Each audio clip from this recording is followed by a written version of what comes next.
Let me explain just for a moment what the heck I'm doing. In the HPL, or Higher Performance Leadership segment of Toastmasters, it's very dry, it's very boring, and they save the worst for last. Because after you finish that segment and get a few more things done, you are awarded the DTM, which is the highest level that Toastmasters offers. I really want to get there because we've never had anyone in Easy Speakers to reach that goal.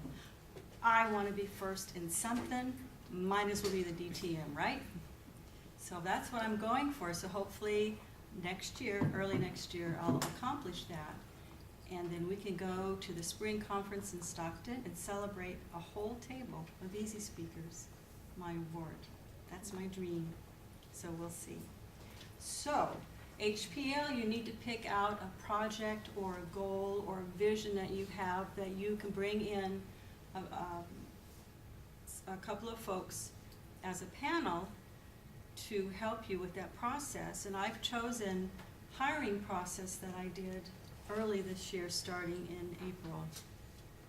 And it lasted till the end of July. That's how long the process is, okay? So I want to ask you, has anyone been involved in hiring here? Okay, Janet, Mario, Jeff, and Janet. Okay. So I want to ask you then, those that have not been involved in the hiring process, do you think it takes 3 steps to complete the process? Do you think, in all honesty, it takes 6 steps for that process? Or could it possibly be 13 steps to complete the process? What do you think? 3, 6, or 13? 13. 13? Are you talking about from management's point or from The first step that you start in the hiring process. So I have 1, 13, you say 6? I'll go with 13. 13, okay. It's 13 plus steps. Can you imagine? Can you imagine 13 plus steps? Now in my area, we do have a hiring group, I guess you could say, that we go through, and that hiring group is like the middle person that talks to HR, all right? That has slowed the process down a bit. No complaints, observation. So let me go through the steps. And by the way, this is the file that I kept from that process. And I did throw out some things also.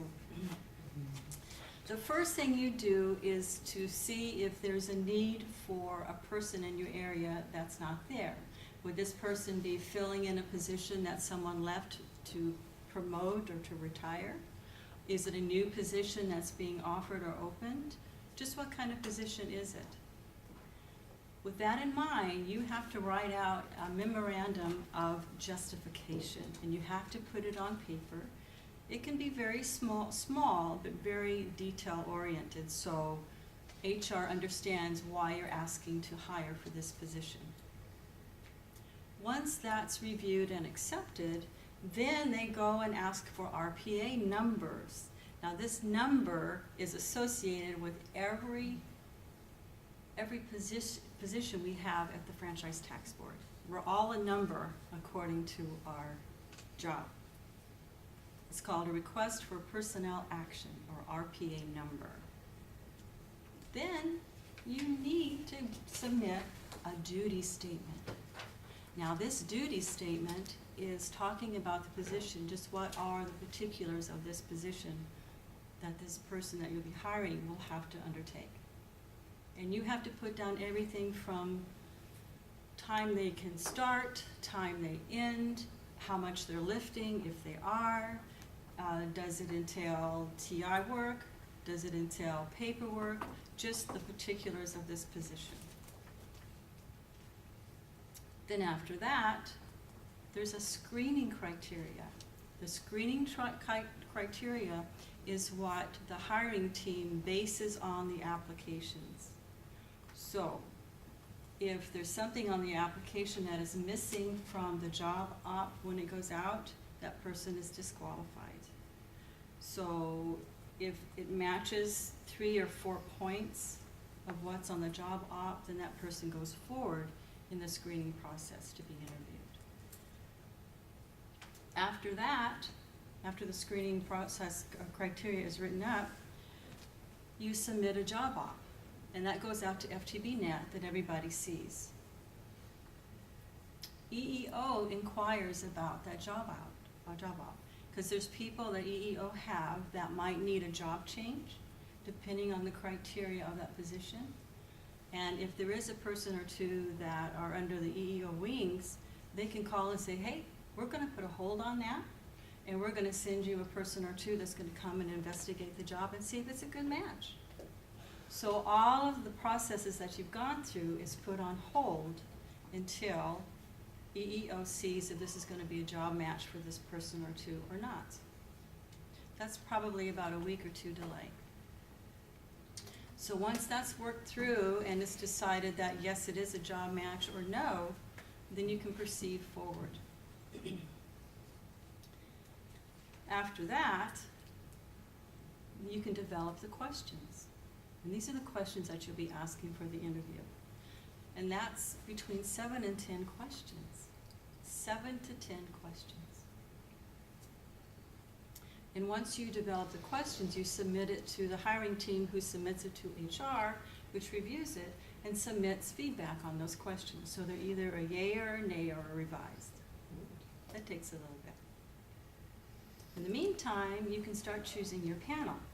How large of a panel are you going to have? Is it going to be 2 members, 3 members, 4? You need to make that decision and make your choice wisely for the panel, because they're going to make or break who you hire. In the meantime, the hiring team is calling those folks that are prospective interviewers to give them a time, see if they're still interested, and start an interviewing list. You go on to the interviews, and maybe even go to second interviews. Then you need to make a decision who you're going to be hiring. And once that decision is made, you need to filter it through the hiring team, who filters it through to HR to make sure that the person qualifies and there's nothing there that would hold them back. Once they clear the folks that you have chosen through the interviewing process, you can make an offer to that person. Sometimes that person has already had an offer and they're not interested anymore. So if you don't have any backup to that person, you're going to have to start this process all over again.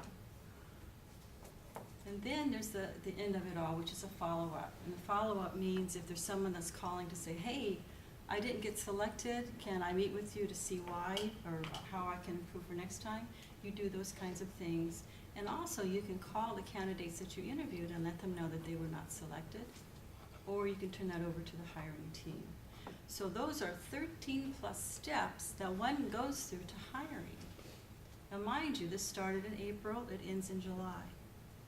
My follow-up and final speech will give you more detail on what happened to that interviewing process. Thank you.